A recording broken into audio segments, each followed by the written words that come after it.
నమస్తే, welcome to our channel. నేను మీ పద్మావతి. ఈరోజు మనతో పాటు సీనియర్ జర్నలిస్ట్ భరద్వాజ్ గారు ఉన్నారు. ఆయనతో మాట్లాడి మరిన్ని విషయాలు తెలుసుకుందాం, చూసేసేయండి. నమస్తే సార్. నమస్తే అమ్మా. సార్, యాక్చువల్గా పవన్ కళ్యాణ్ గారు గేమ్ చేంజర్ ఈవెంట్లో పాల్గొన్నారు. ఆ సంగతి అందరికీ తెలుసు. అయితే ఆ ఈవెంట్లో భాగంగా ఆయన స్టేజ్ మీద కొన్ని వ్యాఖ్యలు చేశారు. అయితే ఆ వ్యాఖ్యల్ని చూస్తుంటే గనక అది ఎందుకో కొంచెం వార్నింగ్ సెన్స్లో అన్నారు అని కొంతమంది పాయింట్అవుట్ చేస్తున్నారు. దాంతో పాటుగా ఆ వార్నింగ్ ఎవరికి ఇస్తున్నారో కూడా మాకు అర్థమైందిలే అన్నట్టుగా ట్రోల్స్ కూడా జరుగుతున్నాయి.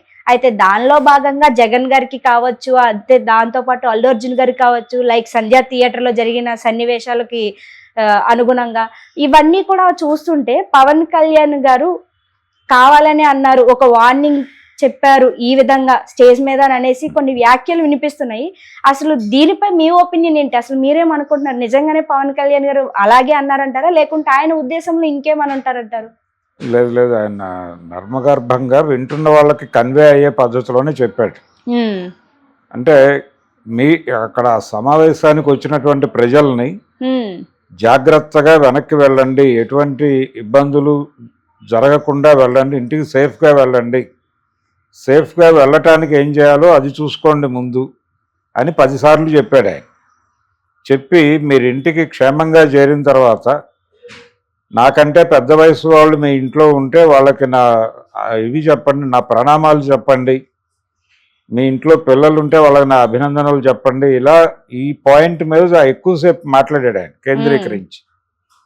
మాట్లాడటం వలన మనకి అర్థమయ్యేది ఏంటంటే సేఫ్గా, అంటే ప్రజల క్షేమం, మన సభలకు కానీ మన సినిమాలకు కానీ వచ్చేటువంటి ప్రేక్షకుల ప్రజల సేఫ్టీ అనేది మనకు చాలా ముఖ్యం.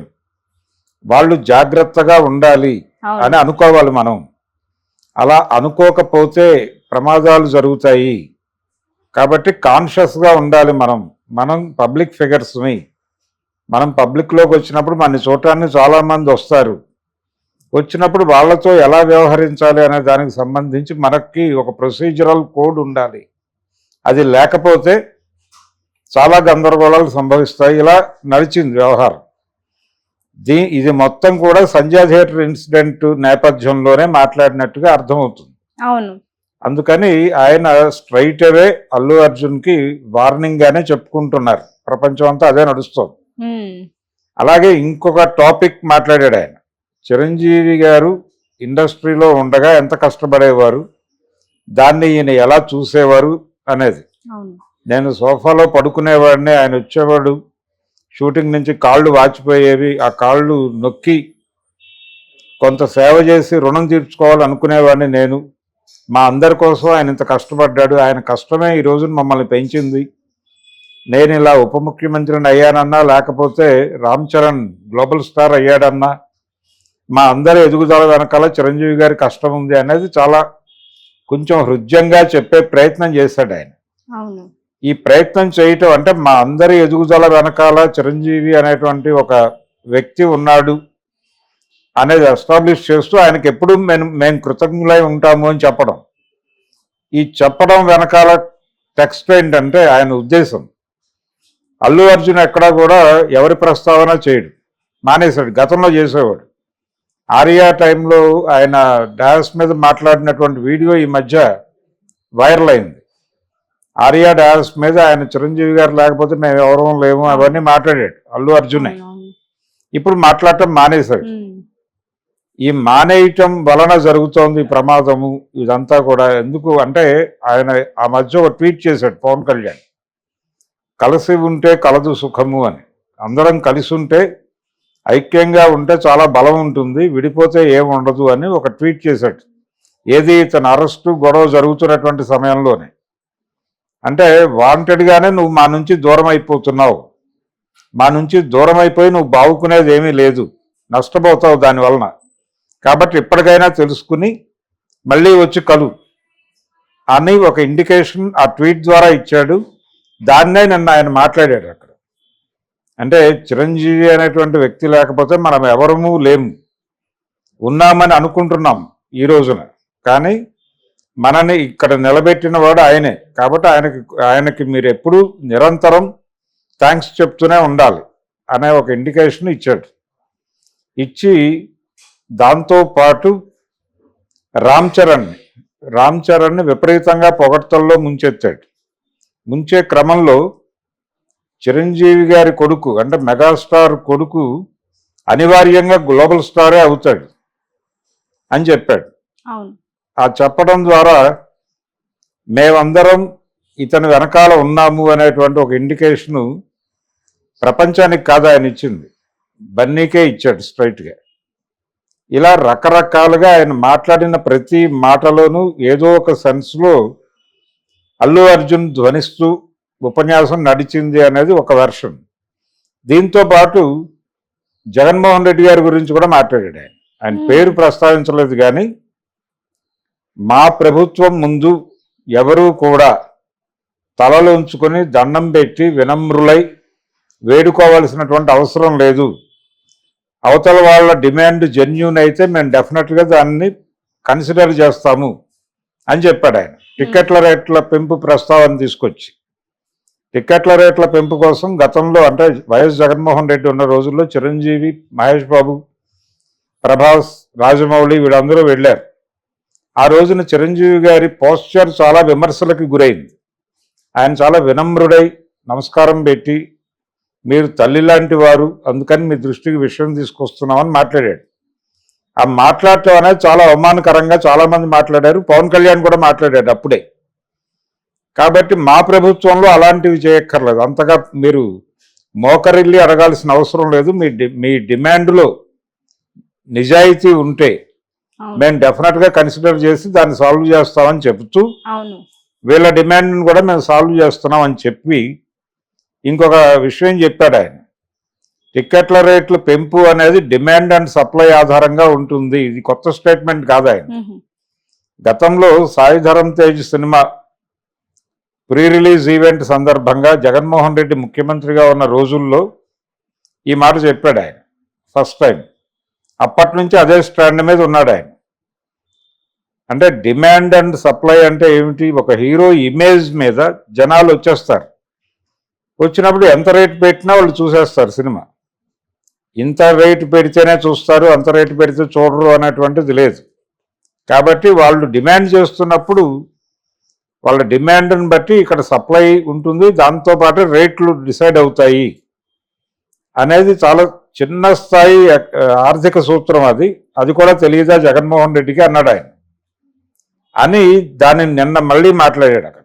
మాట్లాడి ఆ ప్రకారం అది తెలుసు మాకు, అంటే మా ప్రభుత్వం మార్కెట్ ఎకానమీతో ఆలోచించేటువంటి ప్రభుత్వం అని చెప్పాడు ఆయన.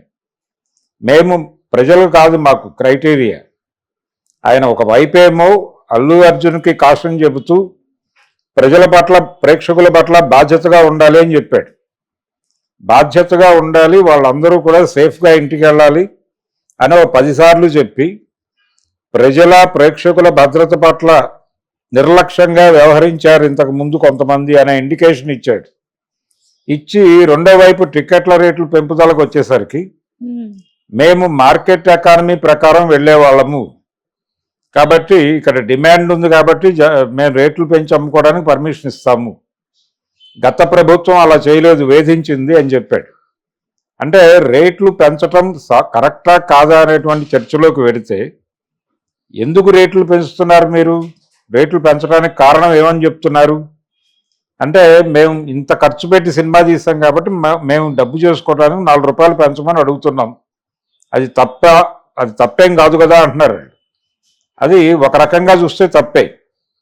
ఎందుకు తప్పంటే, వాళ్ళు ఆ సినిమా మీద అన్ని కోట్లు పెడుతోంది కేవలం తెలుగు రాష్ట్రాల్లో డబ్బులు వస్తాయని కాదు, వాళ్ళు ప్రపంచవ్యాప్తంగా సినిమా రిలీజ్ చేసుకుంటున్నారు కాబట్టి అన్ని ప్రాంతాల నుంచి వచ్చే డబ్బులతో ఈ బడ్జెట్ వర్కౌట్ అవుతుంది అని పెడుతున్నారు. లేకపోతే తెలుగు సినిమాగానే తీసుకుంటే అంత డబ్బులు ఎందుకు ఖర్చు అవుతాయి? హీరోలకు అంతంత రెమ్యూనరేషన్ ఎలా ఇస్తారు? కాబట్టి మనది ఇప్పుడు లోకల్ సినిమా కాదు, గ్లోబల్ సినిమా. గ్లోబల్ మార్కెట్ను దృష్టిలో పెట్టుకుని మీరు డబ్బులు ఖర్చు పెడుతున్నారు తప్ప తెలుగు రాష్ట్రాల్లో టిక్కెట్ల రేట్లు పెంచి జనం నుంచి డబ్బులు బాధేయటం కోసం కాదు. ఇది తెలుసుకోవాలి ముందు ఆయన. దీనివలన జరుగుతున్నటువంటి నష్టాలు ఏమిటి అంటే, ఈ టిక్కెట్ల రేట్లు పెంచే సినిమాలు 10 మ్యాక్సిమం, అంతకంటే రావు. మిగిలినవన్నీ కూడా మామూలు సినిమాలే వస్తాయి. ఈ టికెట్ల రేట్లు పెంచుకునే సినిమాలకి ఇష్టం వచ్చినట్టు పెంచడం. ఇప్పుడు పుష్పకి 700 రూపాయల దాకా పెంచారు మల్టీప్లెక్స్లో. సింగిల్ స్క్రీన్లో 350 చేశారు బాల్కనీ టికెట్. ఇప్పుడు దీనికి తెలంగాణ ప్రభుత్వం ఏమో ఇంకా డెసిషన్ ప్రకటించలేదు. గేమ్ చేంజర్కి సంబంధించి ప్రీమియర్స్ ఉంటాయా లేదా అనేది ఇంకా చెప్పలేదు. ఏపీ గవర్నమెంట్ అయితే క్లారిటీ ఇచ్చింది, ప్రీమియర్స్ ఉంటాయి, టికెట్ల రేట్లు పెంచుకోండి, ఏం పర్లేదని ఆయన వేదిక మీదే చెప్పాడు పవన్ కళ్యాణ్. ఈ చెప్పడం అనేది ఇప్పుడు అభిమానుల్ని భయపెడుతోంది. అభిమానులు అంటే ఎవరైతే హీరో సినిమా రిలీజ్ అవ్వగానే నైట్ షోస్, మార్నింగ్ షోస్ చూడటానికి ఉత్సాహపడతారో వాళ్ళ జేబుల్లో డబ్బులు వెళ్ళిపోతాయి. అంటే వాళ్ళు ఈ 2000 పెట్టో లేకపోతే 1000 రూపాయలు పెట్టో టికెట్ కొనాలంటే ఎలా అంటే వాడి అభిమానమేమో వాడిని నిలబడినవ్వదు. థియేటర్ వైపు పరుగులు పెడతాడు వాడు. అక్కడ టికెట్లేమో భారీ రేట్లతో అమ్ముతారు. ఆ డబ్బులు సమకూర్చుకోవడానికి వాడు ఏం చేస్తాడు అనేది కీలకం. అందుకని అలా చేయటం వలన ఏం జరుగుతుందంటే థియేటర్ అనేది మోర్ ఎక్స్పెన్సివ్గా మారిపోతుంది. ఈ మోర్ ఎక్స్పెన్సివ్గా మారిపోవటం అనేది ఒక ప్రమాదం. అయితే ఈ ప్రీమియర్స్కి వాటికి మీరు 600 రూపాయలు పెట్టుకోవచ్చు అన్నారు వాళ్ళు. ఏపీ గవర్నమెంట్ 600 పెట్టుకోవచ్చు ప్రీమియర్స్కి అని చెప్పేసింది, అయిపోయింది. అంటే ఒక టికెట్ 600కు కొనాలంటే ఎవరు కొంటారు? అభిమానులే కొంటారు. అంటే అభిమానులనే కోసుకు తినేస్తున్నారు మీరు. అభిమానుల జేబులు కొల్లగొట్టడానికి మీరు ఈ స్కీమ్ వేశారు. మీ మీద అభిమానం పెట్టుకోవడం వలన డబ్బులు నష్టపోవాల్సి వస్తుంది. అతను మిమ్మల్ని అభిమానించే వాళ్ళకి ఏదైనా మీరు చేయాలి, కానీ వాళ్ళని కోసుకు తినేటివి ఏమిటి అనేది ఒక ప్రధానమైనటువంటి ప్రశ్న ఈ ఎపిసోడ్లో.